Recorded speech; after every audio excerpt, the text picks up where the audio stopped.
Hey, what is going on, guys? It's Young here, and today I'm back in a Fortnite video. In today's video, I want to share with you guys the best settings to use here in Season 3. I want to show you guys a couple changes that I made to my settings and why I think you guys should as well if you guys are looking to improve your aim, your building, or overall just any mechanics in this game. I'm going to show you guys the best settings to use in Fortnite and why you guys should use these settings as well. And real quick, before we get into the video, I have a V-Buck giveaway. I give away 2,000 V-Bucks every single Friday. So if you guys want to take part in this giveaway and win some free V-Bucks, all you guys have to do is to drop a like on this video. Make sure you guys do subscribe to the channel. Make sure you guys do turn on post notifications so you guys get notified for every single new video and when I announce the winners.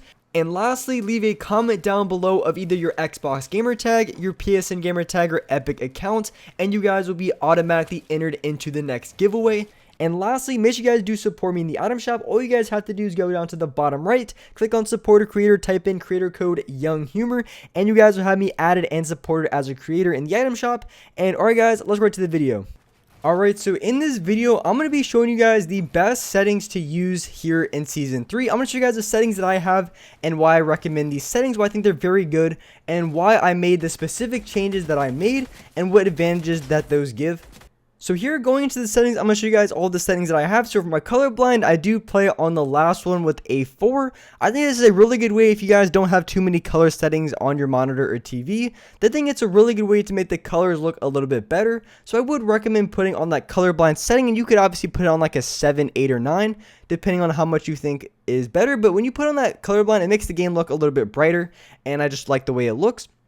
So going into the game settings, you want to have the auto open door features. Definitely want to have that setting on. It helps you out quite a bit when you're opening up doors and you accidentally mess up an edit. And then we have the auto consumables to the right. It's very useful to have this setting on because when you maybe land off spawn and someone lands right next to you, if you open up a chest, your gun is automatically going to go to that first slot, which is super important if you play on controller. Otherwise, you're going to have to just scroll through your inventory. It could just be a pain to get through. And I do have the confirm edit on release. I think it's just slightly faster when you have it off. But the problem is sometimes it can be kind of annoying to constantly hit confirm after every edit. And it's just better to have this setting on, and it kind of clears up an extra bind. And as well, you want to have the record replays off because that kind of messes up your FPS. You also want to have your HUD scale about 80%. I recommend 80 to like 85%. I think that's the best way to go for your HUD scale. It makes everything just a little bit smaller, so it gives you just slightly better FOV on other players. So going into my sensitivities, the changes that I made and the reasons why I made them, I play on a 2.3 and a 2.3 for my building and editing sensitivity, with my horizontal and vertical speed at a 45% and a 47%. Now, if you guys saw the video I made just like 2 days ago, I did discuss the differences between a little bit higher X sensitivity, so a little bit higher horizontal sensitivity, and then having a little bit higher vertical sensitivity. And I decided to go with a slightly higher vertical sensitivity. And if you guys didn't watch that video, I'm going to explain the biggest advantages of playing on a just slightly higher Y sensitivity than an X. So I do play on a 47% and a 45%. I play on 2 points higher on my vertical sensitivity over my horizontal. Now, there's a few reasons in which playing on a little bit higher vertical sensitivity could be a big advantage to you. And one of those reasons that I think is really important as well is when you're build fighting against other players, a lot of the times you're going to, especially if someone's just above you, which you're going to get into situations in which you need to place either high walls, you need to be able to place walls very quickly above you. And if you play on a high vertical sensitivity, it's going to make it so much easier to do so, because as you see when I'm side jumping, I'm able to jump to the side and at the exact same time place my floor below me because I have to look vertically down, and then I have to look vertically up to be able to place my walls and then the cone on top. And if you play on a low vertical sensitivity, this movement is going to be slightly slower, which can allow the other player that you're going against to get a shot on you. So that's just one of the biggest reasons in which I wanted to play on a slightly higher vertical sensitivity, and at the same time when it comes to double editing as well in this vertical motion, it is so much easier and so much faster to do. So there is a lot of advantages on playing at a slightly higher vertical sensitivity, and I would honestly recommend for you guys to try it out, and that was one of the biggest reasons. And of course, another big reason too is when you're going to aim in this game, if you have a little bit lower of a horizontal sensitivity, so when you're looking left to right, it can help you out a lot when it comes to your accuracy at close ranges, because you're not going to be overcorrecting your shots. You're going to have a lot more control over your aim. So playing on just that slightly lower horizontal sensitivity could give you a big advantage in gunfights in close ranges, because you're going to be able to have way more control over your shots versus playing on like a 50% or even 55%. I know of a lot of you guys who do play on higher sensitivities, but for myself, who likes the medium to slightly lower sensitivities, I really do like the lower 40s when it comes to being able to have a lot of control over my shots and just being as accurate as I possibly can.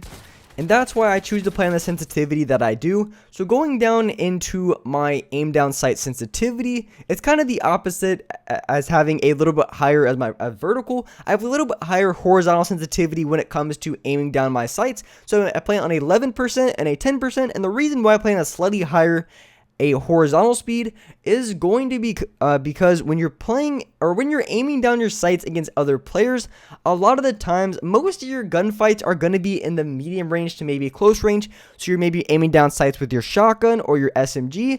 Of course, there is going to be a lot of gunfights where you're aiming down your sights from long range, but in most cases, you're not even going to be able to win gunfights from long range, and at best, maybe you get like 1, 2, or if you're really, really lucky, you get 3 shots off on the other player from range, and then you're going to be in close range gunfights. So that's why I play on a slightly higher horizontal sensitivity, because it helps me go from left to right when I'm aiming down my sights with my shotgun, and also my SMG at close range. And then, of course, I have no look damping time on. I think this is a very good setting. If you feel like you guys are struggling with your aim, I would recommend putting on that setting just a little bit, just to try it out, see what you guys think. But as of currently, I do not have that setting on, because after the recent aim assist update, in which I think it was about a week and a half ago, or maybe it was 2 weeks, it was pretty recently, where they did give a little bit of a buff to aim assist. I feel like after that setting, the look damping time is something that I really didn't need as much. So currently I do play with it off just because they did buff aim assist. But so if they do end up making any sort of nerfs when it comes to close range or aiming down my sights, I will definitely be putting look damping time on again. And also for my dead zones, I play an 11% and a 12%. I raised my look stick dead zone just a little bit, just because I was having a little bit of a stick drift on my controller. So that's why I decided to raise my dead zone a couple points, and that's just something that you guys want to do as well. If you're ever having stick drift, it just means you probably should raise your dead zones. But if you already have your dead zones on like 30 or 40%, it's probably best to maybe try to clean out your controller, or maybe just end up getting a new one, because the stick drift is kind of like a big problem sometimes, or it can be a really big issue from time to time. So that's really just my recommendations as far as dead zone. And of course, you want to have the foot controller setting. You definitely want to have that off because it adds input delay.